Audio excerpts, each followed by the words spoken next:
about the process of getting your kids to buy in the way you want? Well, you have to be able to say, how do you want me to play? And that's how I'm going to play. How do we play defense as a team? What is my job when I play defense? Offensively, what are we trying to do? And then everybody's got to commit to playing that way. Now, it may not be the way you want to play, and in most likely is not the way you've ever played. But the only way you can really trust each other is you know what everybody's doing. I'm on the basketball court, and I know what the other four guys are doing because they've bought into how we're playing as a team. And those are the kind of breakdowns that we're having, especially on these runs. We'll just have 3 or 4 guys just do like, why'd you do that? Well, I was trying to, wait a minute. Why did you do that? That's not how we're going to play. You know that. I thought I was. Don't think then. Just do what we're asking you to do. Those are the kind of things that we're fighting through. You've had several young teams. What's different about this? No one here to mimic. There's no one here to imitate. This team doesn't have the stopper that those other teams have had, one guy to just go guard somebody. But this team has some things that those other teams didn't have. Never had a team this long. We're an attacking team, which is pretty good.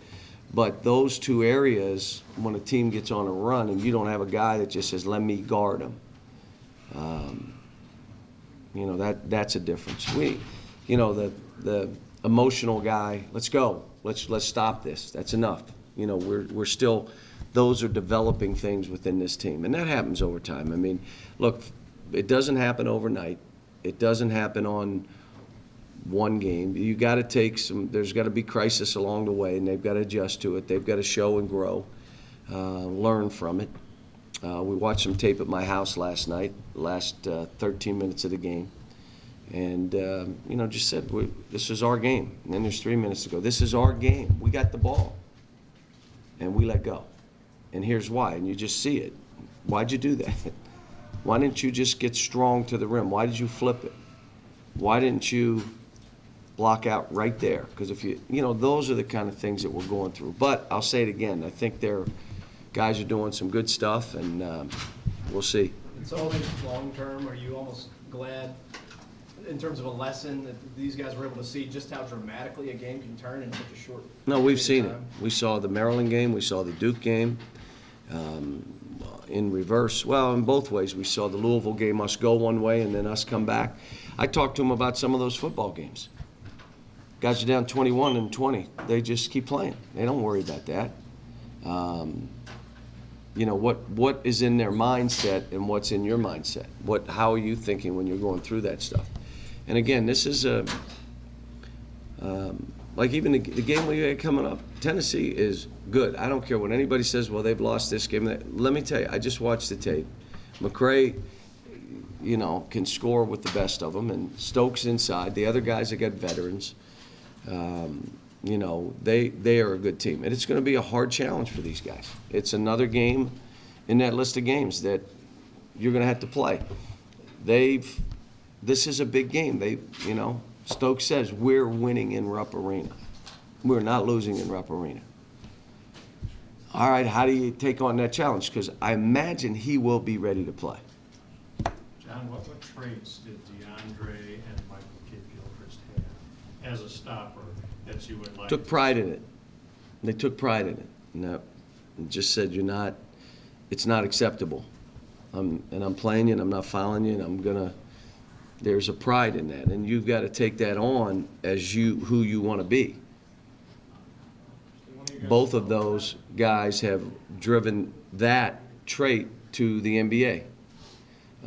Oklahoma City, Will's in there from Oklahoma City, just told me they could not believe how hard he works and how he's toned his game back so that he's doing what he does well now versus trying to do all the other stuff. And DeAndre, I mean. How tough is that for a guy who's used to being It's hard. It's hard. Shooting all the balls. Yeah. Going at your pace. Let me go behind I'm tired, so I'm not going to go hard. There's no sub for me. It's a process, and that's why I said I'm not upset with the guys. I know what they're going through. I'd like to have won more games, but this is the process. And, my issue is recognize it, now let's begin to change. As long as that's happening, we're good. If it isn't happening, you're not gonna, if you don't change, if you don't recognize and then begin to change, there's not gonna be a change on the court. You keep getting beat. Now, if there is a change, again, my vision is there's no one late in the season gonna wanna play this team, if we get it right. But right now, it appears everybody wants to play this team. Can you tell if that recognition of needing to change is there, or will that be? We'll see. on you? It's sometimes it'll be shown in practice, and then it'll be shown in games. Do you have at winning time, at gut time, at that last 4 or 5 minutes, are you going to take chances defensively? Are you not going to block out? Are you not going to come up with the ball? Are you going to leave your feet and foul? Then you haven't moved. That's exactly what we've been doing. And on offense, are you going to attempt an offensive rebound? Or if a guy turns and looks at you, do you stop? Or do you run around him to try to go rebound? Are you going to get fouled? Kyle, are you going to get yourself to the foul line? Julius, get yourself to the line. Maybe you can't get a shot. Get fouled. And then lastly, are we going to execute those last 4 minutes, walking out of timeouts, that discipline that you need, that trust that you need, that everyone will do their job, is where we're trying to move to. John, how much credit should we give Eston Turner, because Oh, he was good. passing also? Yeah, well, he scored his career high as a senior, the fifth-year senior. He was 26. He's averaging 15. So what he did was off the charts. I mean, and when we put a big on him, he stepped back even farther and shot it. There were no layups. There were 1 or 2 runners, one runner that wasn't bad. The rest of them were bombs and shots that he could make. He played an unbelievable game. And I thought our fans were great, which our fans are always great. They gave him an ovation. It's like, holy cow, this kid beat us by himself. It wasn't true, but that 40 kind of put the dagger in us. Use that everybody's Super Bowl line all the time. Does a guy come in and getting 40 like that? Yeah, oh, yeah. Does that sink in? Yeah, believe me, he got the tape of that. His grandchildren would be watching that tape, believe me. And for Billy and their staff, that's a big deal. I mean, and that's what we're trying to, there's got to be some fight and emotion when you play these games. You can't just go out and say, well, I don't have that in me. Then you're not going to compete at the level you need to compete. You got to have some emotion to you. And it doesn't have to be, but your game has to show it. It doesn't have to be verbally, but your game has to show it. So you can say, I don't like to be rah-rah. Great. Just show it with everything else that you're playing hard. So that's the kind of stuff we're trying to bring out. Is Ernst the closest candidate? Possibly. The guy to do that? Possibly, but we need some other guys to do the same. You're going to need a stopper, obviously, at points along the season. Who do you turn to? Maybe Archie, see if he can do it. We're trying some different things, some things I've not done in my career that we're doing. I played more zone in that game than I have since I've been the coach here. And maybe that's something we go to. We've been working on it. I mean, we've spent more time on zone defense in the last 2 weeks than we have in my entire coaching career. So we're trying to figure out what, the whole thing is, how do I put these guys in the best position to win? How do we create a trust that they need to win? How do we finish off in winning time and gut time? How do I get them to think the right way? How, when there's a run one way or another, they know how to stem the tide or keep it going? I mean, this is all new to these guys. John, it sounds like Man-to-man obviously put the premium on communications on the court, as you say. How does playing zone affect that with a young team that's not used to? They got to still talk. They got to be active. The zone we're playing is a really active one, trying to just get them to run around and be probably more active than they would be on if they were playing man-to-man. Is it more of a matchup? No. sounds like you think zone is probably the best thing. No, I Can't hate bring zone. yourself- I hate it. I think what you do is you guard man-to-man and you sprinkle it in. I know there are teams that play solely zone. That's what they play. We've won a lot of games, a lot of league championships, a lot of league tournament championships, a lot of NCAA games playing man. So no, I know that's the best way to do it. But I also know, more than anything else, I want this team to have a chance to win. So I've got to look at everything and say how, and be honest about it and not worry about me, because it's not about me. This is about this team. What's your thoughts on Archie's performance in the first 10 minutes of the second half against Turner? No, he did good, and he tired out, and he shouldn't have been in the game. He should have been out, and I left him in there trying to finish out the game. So the last 5 minutes, we're up 4, and he just dies on screens and gets beat, and he couldn't sustain it. Well, he shouldn't have been in the game that long. That's not his fault. That's my fault. And then probably the same with Ryan Harrell. You're trying to play him too much. I played Nerlens too much, but I didn't have a choice because Willie got in foul trouble. So, you know, we've got to get a better rotation. There are a lot of things. I mean, we got a lot of things to deal with as we go forward, and you're trying to play your best basketball when you know the other team is going to play their best basketball. So you got to try to figure out as we go forward, how do we play our best? How do I get these guys to continue to grow? Let me just say this. Short of the guy getting 40 on us, we played better. That's what's scary. We played better. The kid got 40 on us, but when you look at what we did on the court, when you look at Nerlens, I mean, Nerlens' numbers, if that kid doesn't get 40 and we win the game, and the country is talking about Nerlens, but we lost and the kid get 40. I think Willie's still playing well. I think Archie and Ryan are playing fine.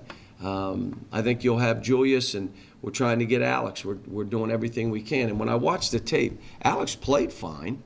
He just didn't have enough energy sustained, enough effort that was sustained effort.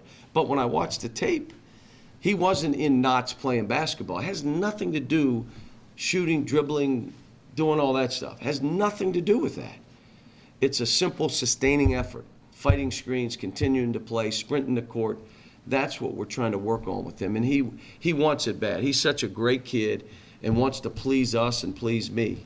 But, you know, like I said, it's all a process. Yesterday, I had him in the room and I said, have you ever been better as a player the way you are right now? And every one of them said, no, that's the best I've ever been as a player. Great. Have you ever played harder in your life? Raise your hand. If you've ever, and they all, no, this is the hardest. Alex, have you ever even been close to this, how hard you've had to play? No, this is the hardest by far. And we're all saying it ain't enough. In their minds, they're saying, I never played harder than this. This dude wants more. Now, if it were in a normal situation, he's a freshman, I'm happy. I'm hugging him. You'll be all right. Just try to play a little harder. But we're at Kentucky. This is warp speed.